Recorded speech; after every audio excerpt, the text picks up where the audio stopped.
Well, when are you going to come over? Well, I'm a bored. little later. A little later? Yeah, is that all right? Yeah, I guess. Boy. These niggas oh my god. You're the silly one.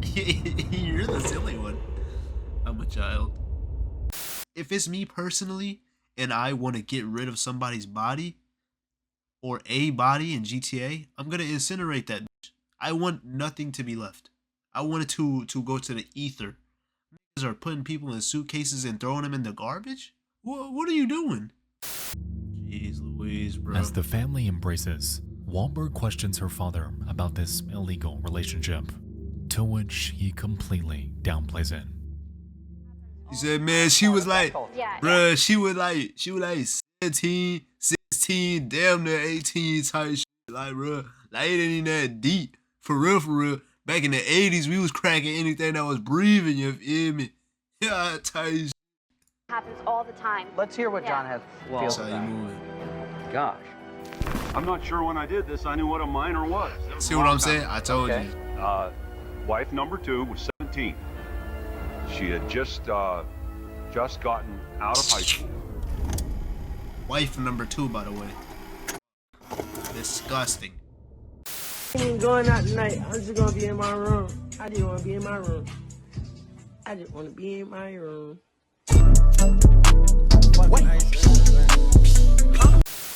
Alright, y'all, look, we're watching The Darkest Lost Media Volume 3.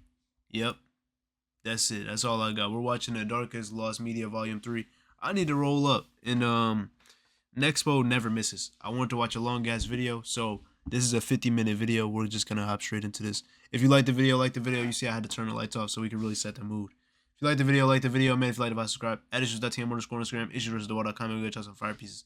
And let's hop straight into it.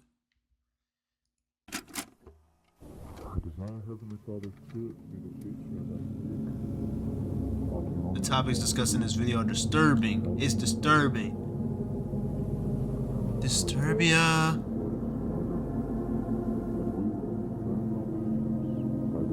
Yo.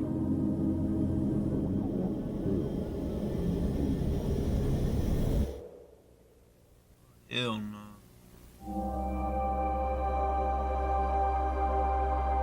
I love me some Dark Lost Media, bro. Or some Lost Dark Media.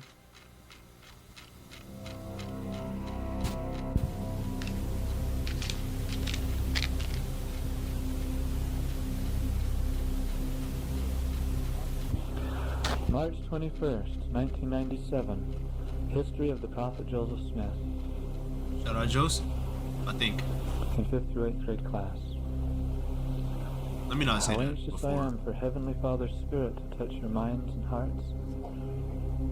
For what the Prophet Joseph Smith did was right. Hailing from a tiny Utah town That's my called Short goat. Creek, was a cult, the Fundamentalist Church of Latter-day Saints, or FLDS for short. Most recently run under the grasp of a man named Warren Jeffs, they operated completely under the radar for the better part of the past century.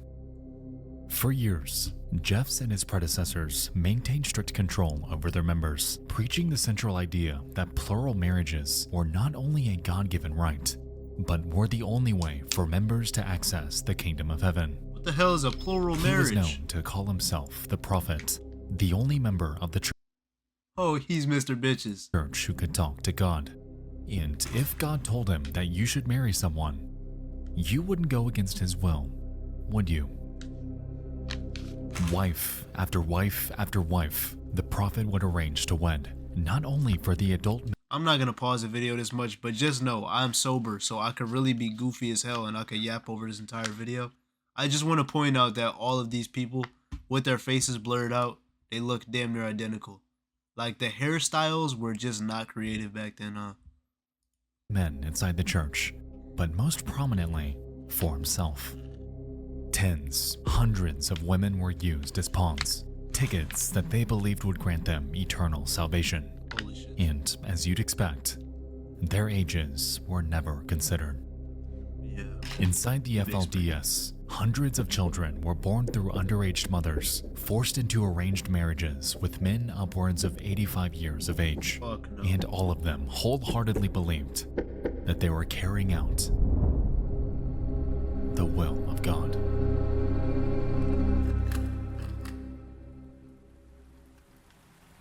I'm really not even surprised though, honestly. I feel like I've heard this story a couple times before.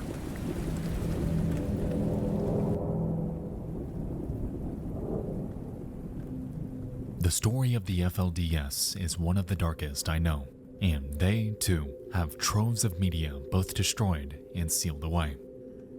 We will be diving into the full story of the FLDS very soon. However, they're not fully the reason we're here tonight. So what's the other?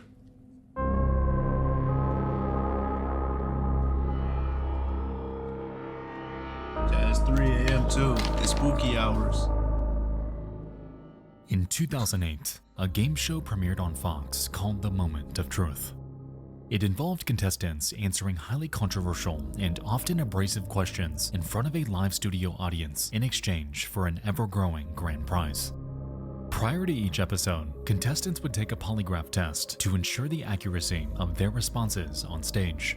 And I'm sure you can see how this could go downhill very quickly. Answer Yes. a highly personal, highly secret question correctly in front of the world, and the bag of cash dangling over your head grows ever more. Answer it wrong, however, and your affairs are exposed in front of thousands and are forever etched. It's like what's crazy is, I mean, listen, I don't give a fuck what it is. At the end of the day, it's like if you answer incorrectly, you're cooked. Like you don't get the bag and you get exposed. But if you answer correctly, you get exposed, or I should say truthfully, right? It's true or false, right? You know? Or if you answer truthfully, you get the bag and your shit still gets exposed. So you know what? I'm just gonna tell the truth, bro. Into broadcast history. In Damn. August of 2010, a contestant named Melanie Williams took the stage for the show's 9th episode of its 2nd season. Unlike those that competed before her, however, Melanie carried with her a dark, disturbing past. Oh hell no. Yeah. While living in a polygamous community, did you know of any underage girls who were married to adult men? Yo, who orchestrated this? That answer is true. But nothing could stop her dramatic climb to the top. As it turns out, Melanie Williams grew up inside the FLDS and witnessed firsthand the atrocities committed against the women and children within. It's a great backboard. To this day, Season 2, Episode 9, her debut is completely scrubbed from existence, leaving us with only an archived trailer hinting at the inner details she revealed. Interestingly, even though Episode 9 is considered lost, Melanie actually returned for Episode 10, one that has been found in full. Within it, she takes the stage for a final $500,000 question, the grand prize of this show, and something no contestant before her has ever. You said The 500 bands? grand prize of this show, and something no contestant found. God, 500 $100,000 bands, bro. question. The grand prize of this show, and something no contestant before her has ever been able to win. Damn. In the beginning, host Mark Wahlberg warns her of what she's about to be faced with, giving her an opportunity to opt out. Nigga, that is not Mark Wahlberg. However, after reading it and taking a moment to really let it sink in, she decides apprehensively that she's gonna do it. I'm gonna do it for my dad. I'm gonna go for it. Hell yeah, W Daddy. W Daddy. Holy moly. Okay. It's a tough question, excuse me. But it's a tough question for me. It's a tough question. But I can do it. Tearful and aware of what she's about to reveal, her father questions what could possibly be causing a reaction like this. She has, up to this point, aired out so much already. How much more really is there? Yes? Okay. For $500,000, Melanie Williams. Question 21. Yo, I don't know if you read to music, but Do you believe your father, as an adult, has ever had sexual relations with a minor? I took my 10 with me now. All of us balling out. Appreciate you for that follow, bro. And I do react to music, yeah. But I'm reacting to this video right now, and it's for the YouTube channel. So make sure you go subscribe to the channel, by the way, please. But yeah. She just revealed something crazy. Well, no, the question is crazy. Question 21. Do you believe your father, as an adult, has ever had sexual relations with a minor? Crazy. And she's gonna answer this shit truthfully.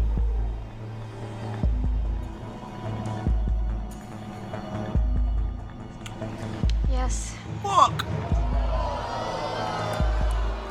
That answer is false. True. Fuck. And they're cheering. And they're cheering, bro.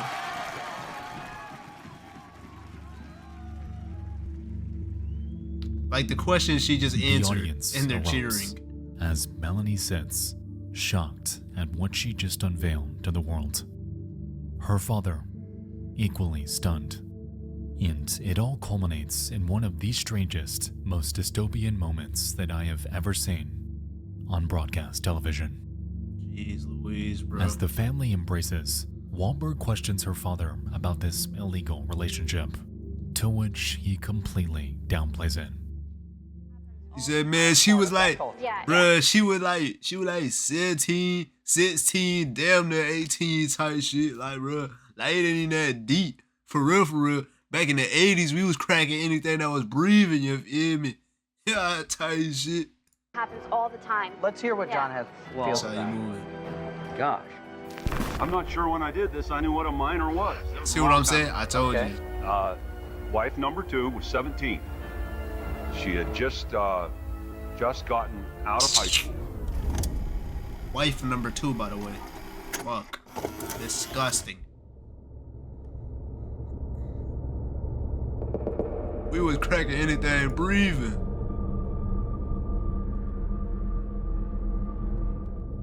In January of 2011, over 4 months after this episode aired, Melanie this? I bet Williams you I took tossed to this her shit back and personal make it in the blog to trash clear up environment. any speculation about her time on the show. Yes.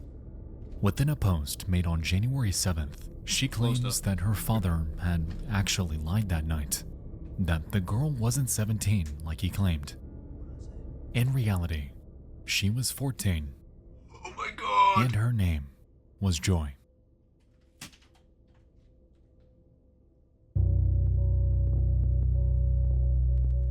As far as it's known, her father has neither been investigated nor charged since this aired, and there's been no further updates from Melanie herself.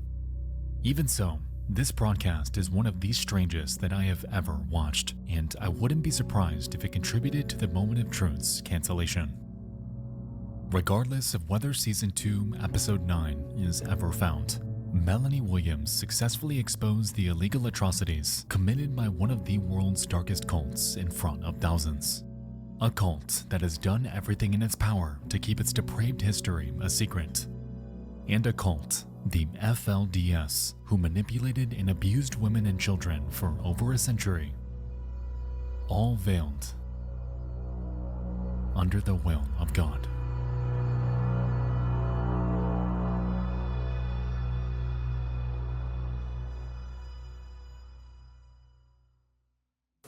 We'll return after these messages. Yeah, man. Alright guys, before we continue, I'd like to tell you about tonight's video sponsor. That's fire though. That's fire though, dog. I ain't even gonna lie to you. Shout out to everybody involved in that motherfucker. But nah, that's really cults, bro. In a nutshell, niggas just use God to justify some terrible behaviors, bro. Terrible, absolutely awful. I couldn't imagine being a woman in It's well, October 19. I kind of want to talk about it. I guess because you're being manipulated and you feel like what you're doing is like some type of holy and religious thing, you don't, like, it doesn't psychologically affect you that badly, but it's also very fucked up still. Like, even though you don't know that it's fucked up, like, as the person involved or the victim involved, it is still very fucked up. And it's honestly even worse because you don't know, in my opinion. This is insane, bro. 99. Residents on the south end of Fort Worth, Texas, notice a certain smell lingering in the air. It's repugnant, nauseating, a pungent, pervasive odor of rot. The stench is inescapable, rapidly enveloping parks, homes, and businesses. Something in the area is festering, and it's carrying an inescapable wave of what can only be described as the smell of deteriorating flesh. Disgusted and worried, residents in the area contact authorities in the hopes that anyone can figure out what the hell is going on. This odor has come up so quickly. So where in the world is it coming from?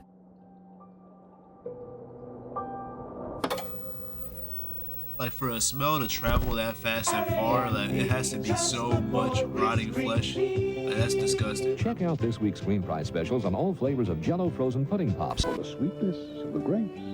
At Ralph's, you expect this kind of quantity. One is... It's like my mother always told me, get what you want, but get it at Wallbounds. I know how good my quality And I'll tell you that, little bro. taste, but you have to see how good Wallbounds prices look.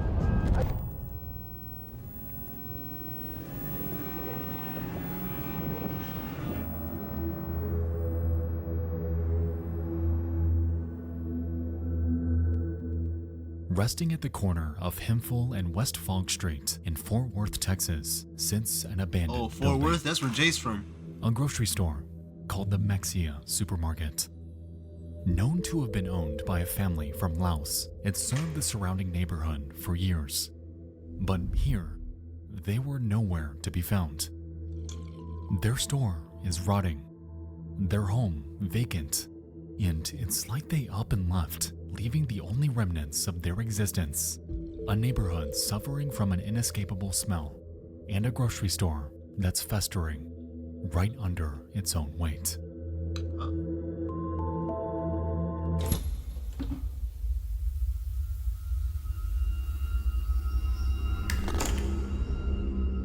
Oh, hell no.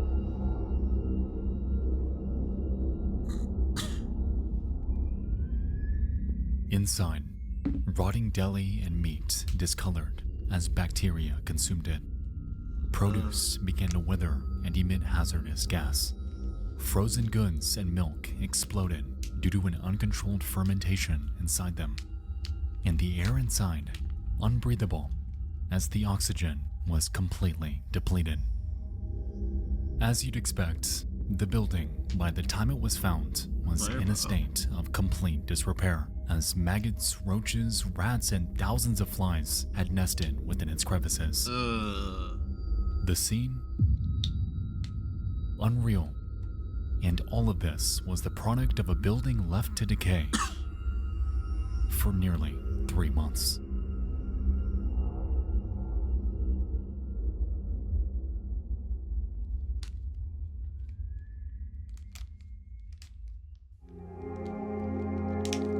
Was that it? In the following days, the Fort Worth Health Department officially declared the site as a health hazard, sparking a massive cleanup operation. But as they assessed the building, they realized that it would prove far more complicated than initially imagined. Because of the live rodents, millions of insects, and the buildup of hazardous gas, demolishing or burning the building down wasn't possible, as everything within it would simply migrate to the neighboring homes. And so, instead, a crew was hired to clean it by hand. Decked out in hazmat suits and oxygen tanks, they were tasked with bagging and removing the rotten food, disinfecting every surface inside, and fumigating the... Chad, how much would they have to pay you to do this? He said millions of rodents and insects. Rotting meat for 3 months, bro.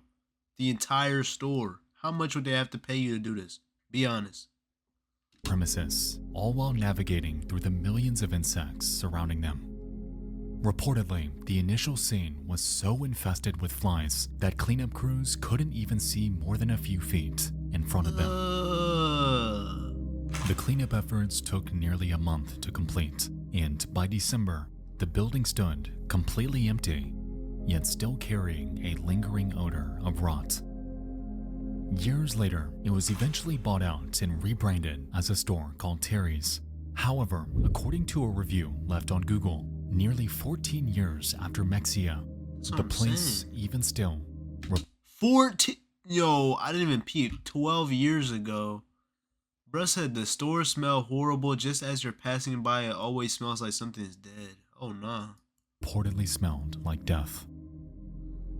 All of the footage you've seen so far has been taken from a 2010 History Channel documentary called Life After People. And while it gives us an inside look at the conditions there, it's merely a small piece of this story. As it turns out, tons of news coverage was taken, showcasing both the interior and exterior of the building before the cleanup operation began. However, as of now, it stands completely inaccessible. What are we looking at? Grocery waste? What is this? Yahoo broadcast? Milk? Oh, is this like his collection of cockpit cams? Is this a collection of lost media or something? According to an online user named The Hookup, the news coverage of Mexia depicted a scene so repulsive that the windows appeared blackened due to the millions of roaches and flies covering them. Fuck no, bro. I did have dreams about this one neighborhood in Fort Worth that was due to a news story at the time. A supermarket in this one low-income area of town just closed one day. The images on the news are what gave me bad dreams. Windows blackened by millions of roaches, rats in swarms. The smell had to be apocalyptic. 2-month-old fish, 2-month-old carrots, pork, thousands upon thousands of rat droppings. I was obsessed with the story, hence why I dreamt about it, being in there. It still freaks me out. Oh, fuck no. Bro's traumatized. Why are we zooming in on it like that type shit? To this day, this 1 minute of video is the only known footage in existence depicting the absolute nightmare left behind inside Mexia supermarket. And as we've seen, while evidence of other archives are out there, they have seemingly been buried in the void of broadcast history. With attention to it growing day by day, perhaps someday more footage about this will emerge. However, as of now, this is all we have. And it just might stay that way for years to come. Yo, it's like the way he words his like phrasings and shit. It's just crazy, man. This is true talent. For years to come. The body in the This is VH1. Video Hits 1. I seen a video, we probably reacted to it. Y'all probably seen it too, where the lady like I guess she was playing a hide and seek with her husband, or nah, maybe she was drunk as hell for sure, but she told him to get in the suitcase, and he got in the suitcase, and then she closed it, and then she went upstairs and went to sleep, and he suffocated inside the suitcase in GTA RP. That shit's crazy though. And then she just tried to play it off like, I don't know. After waiting some considerable time to find a well-set-up gentleman, Megan was prepared to meet a man she could wind up spending the rest of her life with. Legally blonde, that nigga. I'm excited. August 2nd, 2009. A reality show airs on VH1 starring a woman named Megan Hauserman. Or a pancake. It's called Megan Wants a Millionaire, and it involves 18 suitors vying for her love by competing in challenges and trying to impress her with high-dollar dates. Out of every contestant on the show, a man named Ryan Jenkins had stood out to her. He was charming and witty, a trait so prevalent that the production team granted him the nickname Smooth Operator. Oh, they glazing him. Drama was, and still is, no stranger to reality TV, and Megan Wants a Millionaire was no different. With such a bombastic cast of rich men vying for a woman by primarily flaunting their wealth, I'm sure you can see how this fell into the junk food category of shows out there. Now, that's all completely fine, and nothing about Megan Wants a Millionaire was even that big of a deal. In fact, we wouldn't even be talking about this show today if it weren't for the fact that by the time this show was set to air its 4th episode, Ryan Jenkins' wife was dead.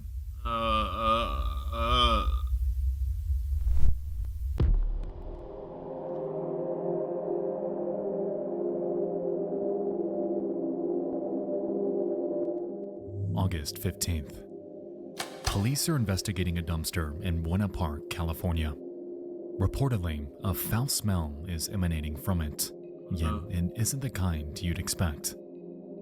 This isn't the smell of trash. It's not an animal. It's something else. A few moments later, they dig out a densely packed suitcase. Wow. And upon opening it,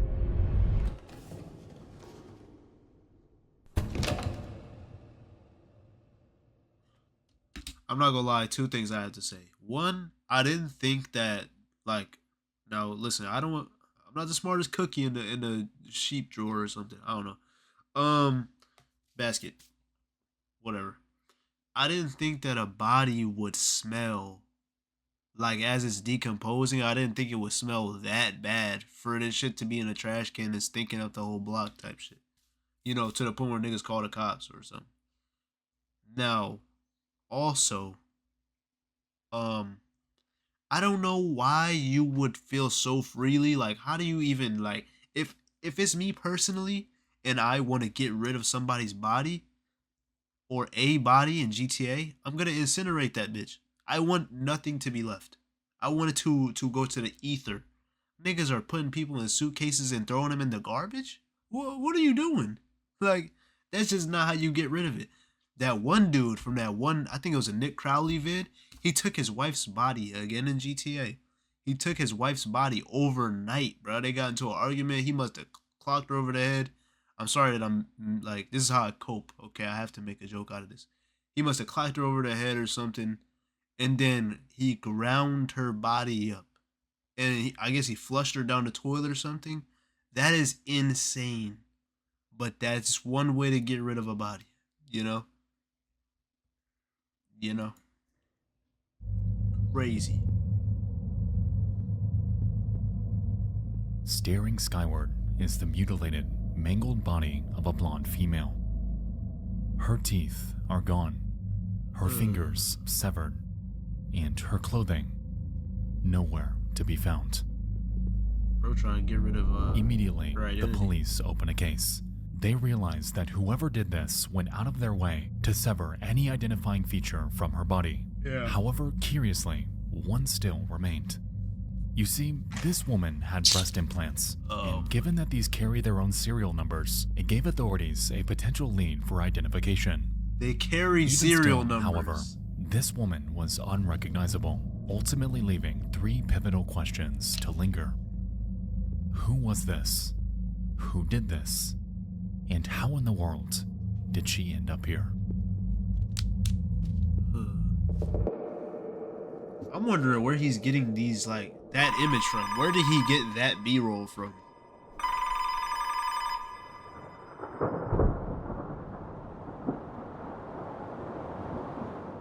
Hours later, authorities receive a phone call.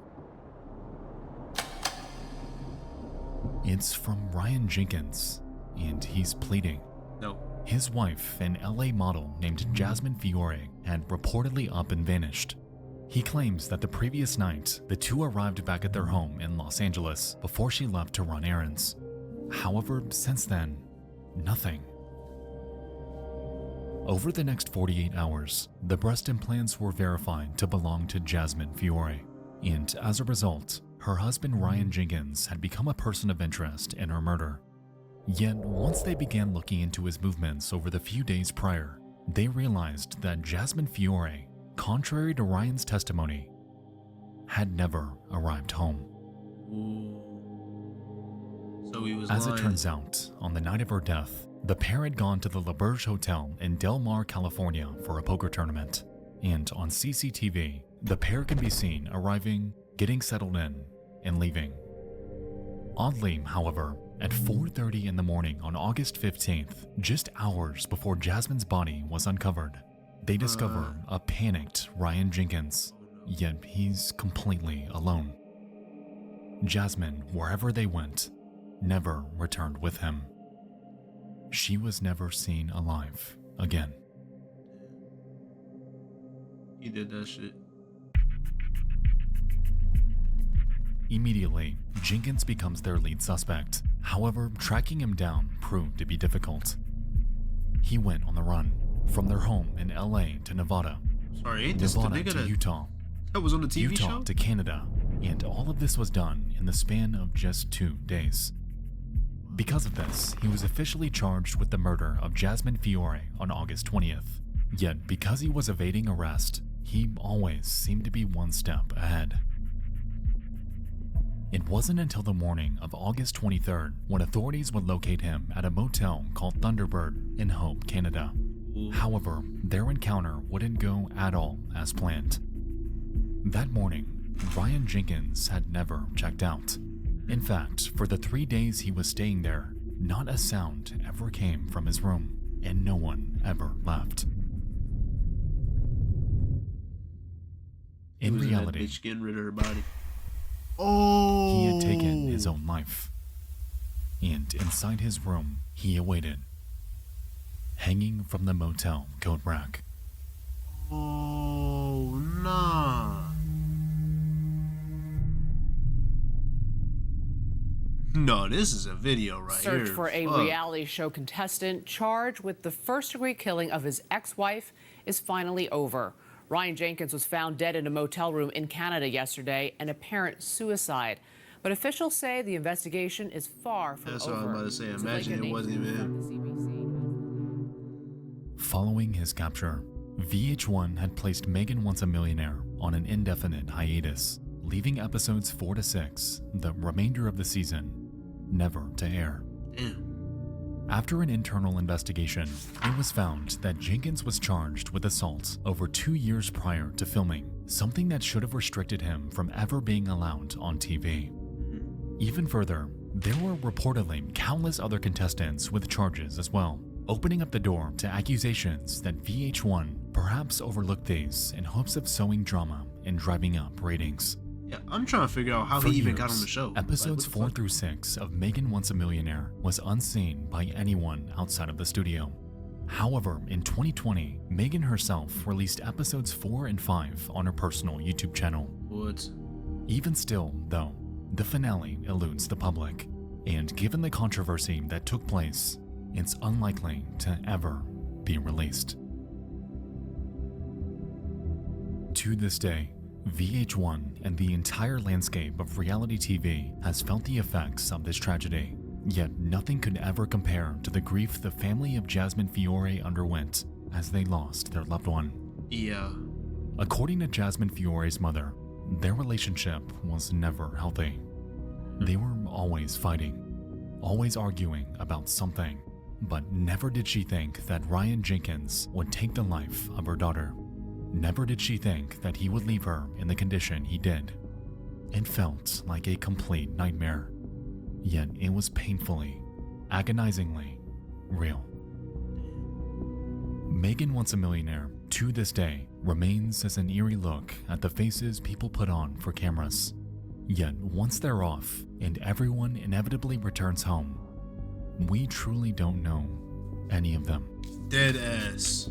Reality TV, they call it. even when it isn't reality at all.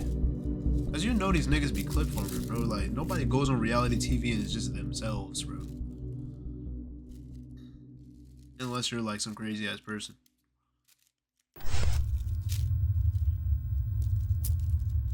Not even crazy. I don't know. But some of them like Love Island TV shows, they be kind of down to number 2, Underworld from Ultimate.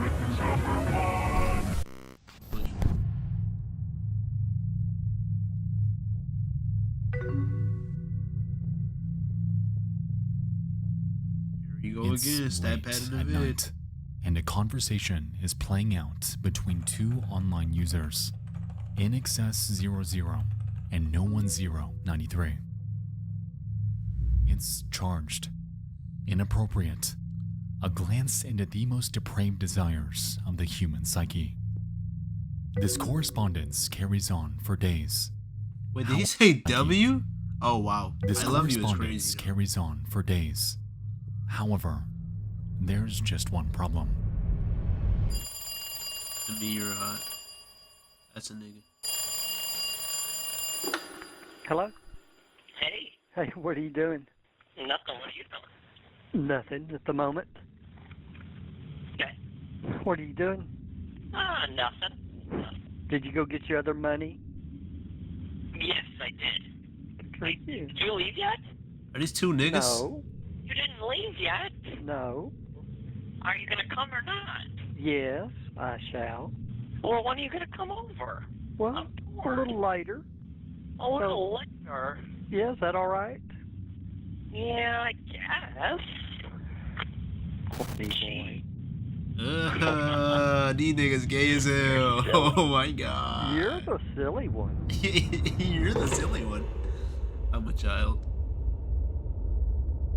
InExcess00 in the real world is a 56-year-old man named Louis Conrad. I could have told you And that. all throughout his chats and phone calls, he fully believes that he's conversing with a 13-year-old boy.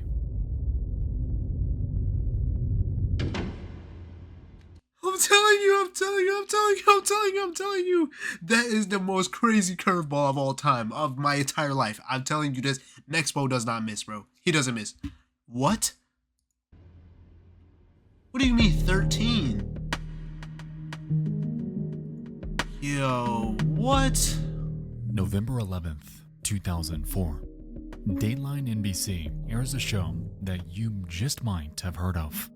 It's called To Catch a Predator, and in collaboration with police and a watchdog group named Perverted Justice, they performed sting operations around the country, luring in and exposing predators on national television. In July of 2006, the production team commenced a multi-month sting operation in the town of Murphy, Texas, for a proposed two-part special in the show's second season. Among those caught were a 54-year-old math teacher named Stanley Kendall, a 52-year-old oil drilling consultant named Randall Wolford, and a 56-year-old district attorney for Kaufman County, Texas, named Louis Conrad. I'm not gonna lie, I don't see Aside from it. the surprising I don't see it in bro's eyes. You feel me? He doesn't give me those vibes, which is crazy. Cause these niggas could just be among us. Number of high-profile individuals all living a secret life, Conrad starkly stood out among the others. For years, he climbed the ranks of the Texas legal system, contributing to the prosecution of countless criminals. Because of this, he carried an extensive knowledge of Texas law, something that the police and production team knew they'd have to carefully navigate if they were successfully to convict this guy. For his entire career, Conrad was well-liked and respected, they thought. So why in the world is he doing this? Yo, brother.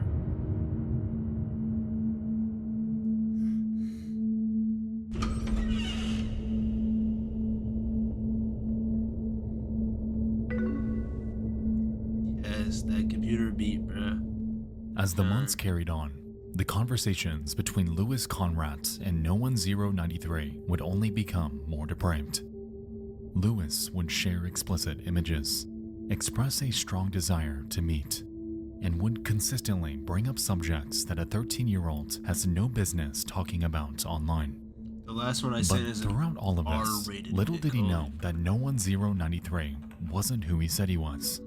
The entire persona was a setup, and the predator, Louis Conrad, had fallen straight into his trap.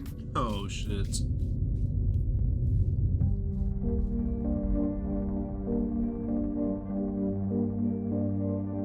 Texas Penal Code. According to Texas law, engaging in explicit conversation with a minor is a third-degree felony, a crime that Louis Conrad had, without a doubt, heavily partook in. Because of this, on November 5th, 2006, Tarrant County PD had obtained a search warrant and set out to his home to finally arrest him. You freaky frog! When they arrived, the police had hoped that Conrad would recognize them and come out to talk. However, his behavior wasn't so straightforward. Through his window, they could see a TV playing and a computer running, yet Louis was nowhere to be seen. And so, they break in, clear out room after room, yet once they make it to his main hallway, they discover him standing eerily still. Oh, hell no. Seemingly awaiting them. Switch him down, nephew.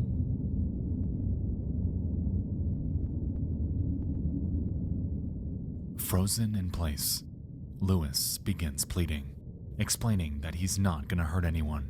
However, before the police can react, he, out of nowhere, pulls out a handgun from behind his back, turns it on himself, and takes his own life. Yeah, I mean, you know? You know? You know?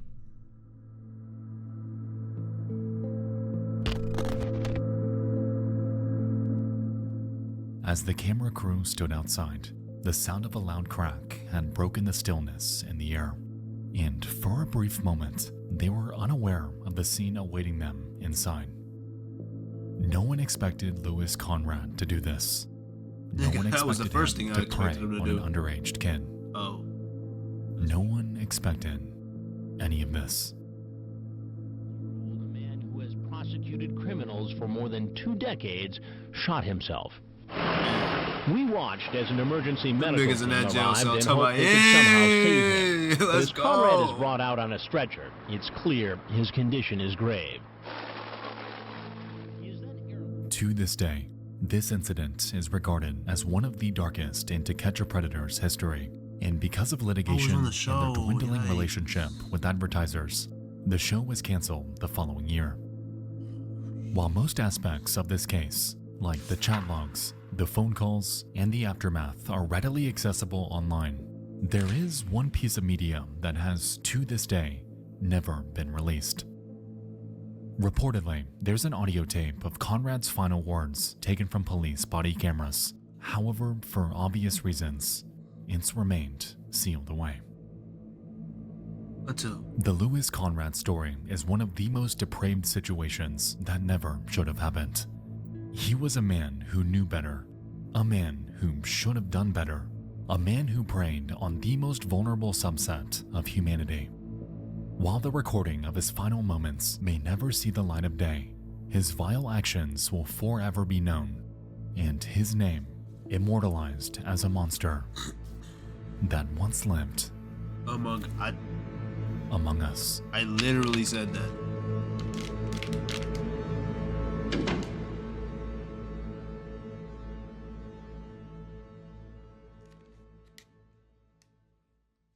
Switch him down, nephew.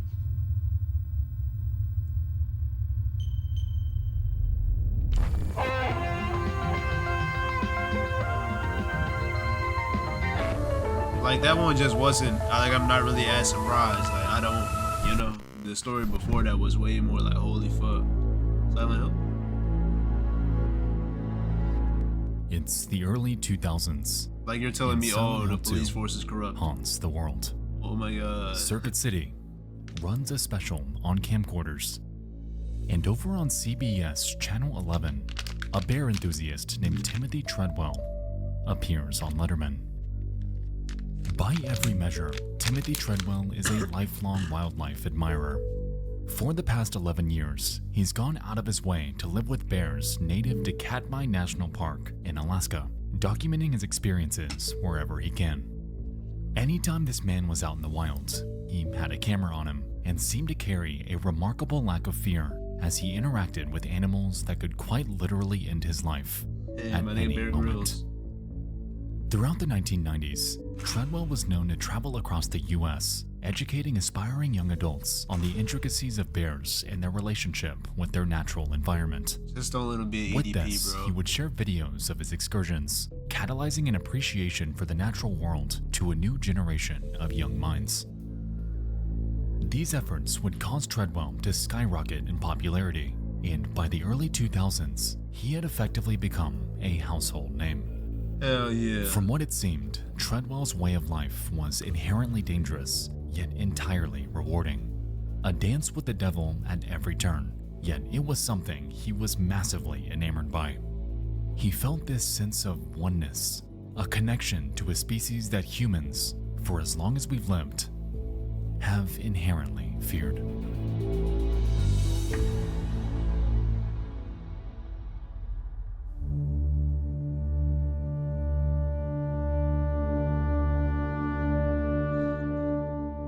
In October of 2003, Timothy Treadwell had convinced his girlfriend, Amy Huguenard, to venture out with him to Katmai National Park. Why do they look like that? Contrary to his other excursions, however, this one was markedly late in the year. You see, October's on the brink of hibernation season, a time in which bears are aggressively scavenging for food to get them through the winter. On top of this, there was a drought that plagued the area that year, drying up the food supply and causing an extra layer of aggression with the native wildlife. Effectively, the environment was incredibly tense. Competition ran high. Yet, even still, Timothy convinced Amy to trust him, as he was eager to continue his study of a species that he's carried a lifelong fascination with. He at least could have just went by himself, you know? Like, you don't gotta put your lady in danger. Like, this is the most dangerous time of all, and this is the time you want to bring her? Like, what the fuck?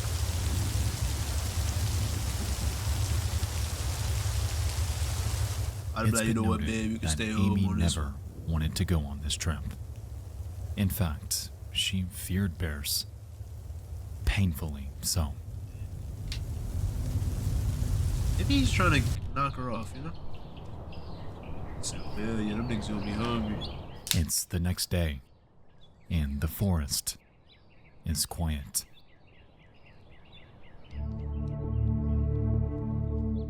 An air taxi pilot named Willie Fulton lands his plane near the couple's campsite to pick them up for their trip back home.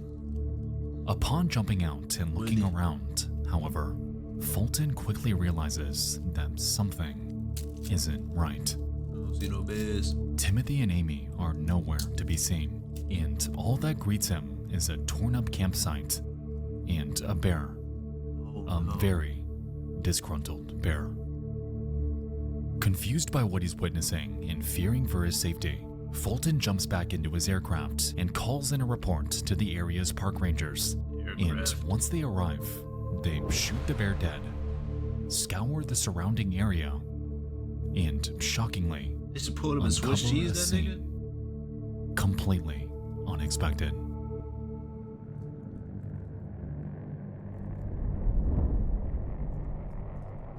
Throughout their campsite, the mutilated, half-eaten remains of Timothy and Amy are scattered across the ground. Their bodies have been violently torn apart. Timothy's head and arms are littered around the camp, and Amy is haphazardly buried in a pile of dirt next to their tent. That night, Timothy Treadwell and Amy Huguenard lost their lives at the hand of a wild bear. And in the 85-year history of Katmai National Park, the two of them were the first to ever die this way. Yeah. But her body was buried. While investigating the campsite, the park rangers surprisingly came across a camera that recorded the attack. Reportedly, the lens cap was left on, leaving just 6 minutes of audio at the very end of their tape depicting their final moments. To this day, this audio has never been released, However, write-ups from those who had heard it firsthand paint a picture straight out of a nightmare.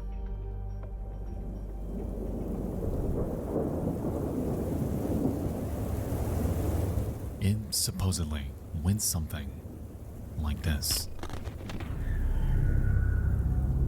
You gonna recreate it? The tape begins with the sound of Timothy outside of their tent during a storm. A bear has wandered into their camp. However, before he can react, he's violently attacked. Damn.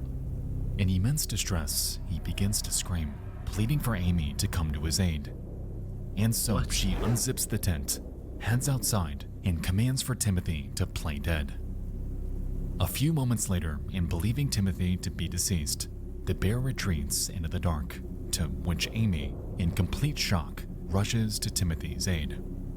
Understandably, she's screaming and crying.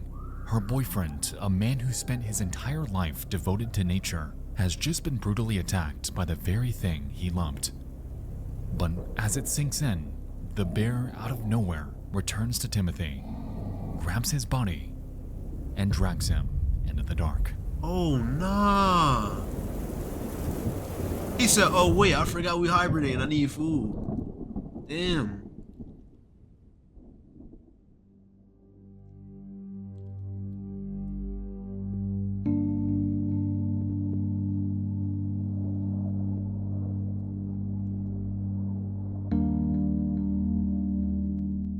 Since this incident, the one and only copy of this tape has been left in the possession of Treadwell's longtime friend, Jewel Palovak, who, to this day, has never listened to it. Yeah, I wouldn't want that shit aside either. from Like, the what? authorities, the only other person who's known to have heard it is documentarian Werner Herzog.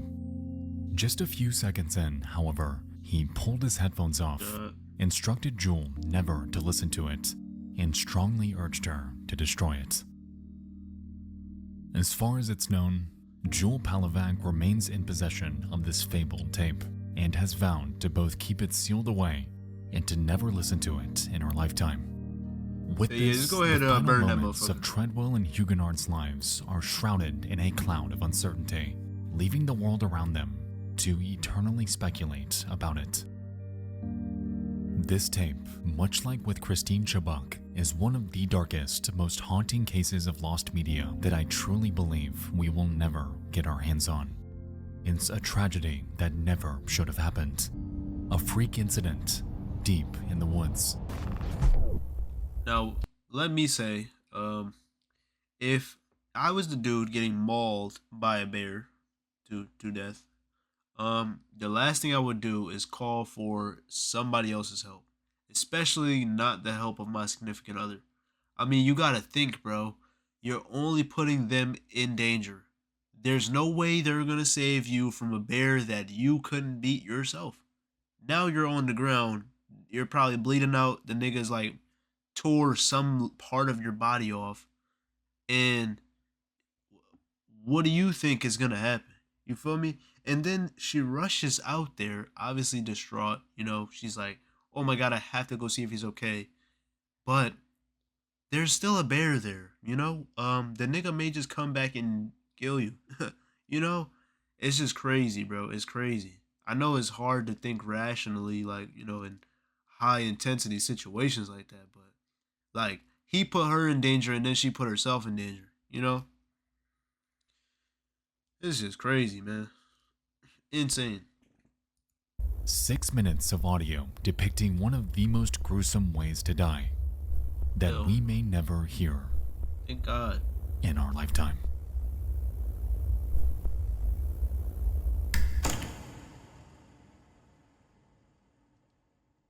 W Media, man. I just finished rolling up too. W Lost Media, man. W Lost Media, man. It's only half a blunt though. I like to tear the back one in half and then roll up half of that shit. And that took me 52 minutes. Yep, 52 minutes, chat. You seen it here first. It does take me quite some time. But that's the video. Let me know what you guys think in the comment section down below because holy fuck. But I think this was a very good one. This was a very good one. Like I love Nexpo's videos, you know, and I really like the Lost Media series and shit like that. But these were some good videos, bro. These were some good stories, man. It's honestly, it's not hard for me to believe it, but like rarely do I let it sink in that these things are actually true and these are actually real. Like these things actually happen in real life.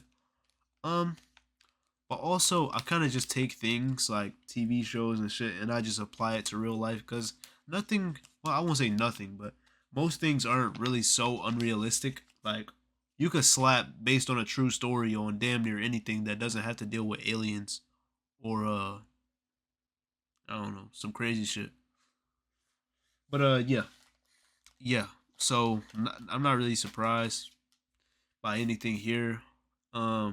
The food, the grocery store, that shit is really still sitting with me though, cause they just disappeared from this grocery store, and then like it just became a nuclear weapon, you know? Crazy. A bio, uh chemical warfare type shit. Let me know what y'all think in the comment section down below though, cause I'm just yapping and I need to smoke, and it is 4 a.m. But I hope y'all enjoyed the video, man. I did do my yaps over this one. Normally I don't really be yapping over these type of videos. Like I just let it play and then like I don't even really react. But this was a good one, so I hope y'all enjoyed it, man. I hope I didn't ruin it for you or what have you. But that's the video, man. If you like the video, like the video. If you like the vibe, subscribe. At issues.tm on Instagram, issues.theworld.com. Go get y'all some fire pieces. And I'm out. Hopefully the stream doesn't crash when I end this bit. But bye. We was cracking anything breathing.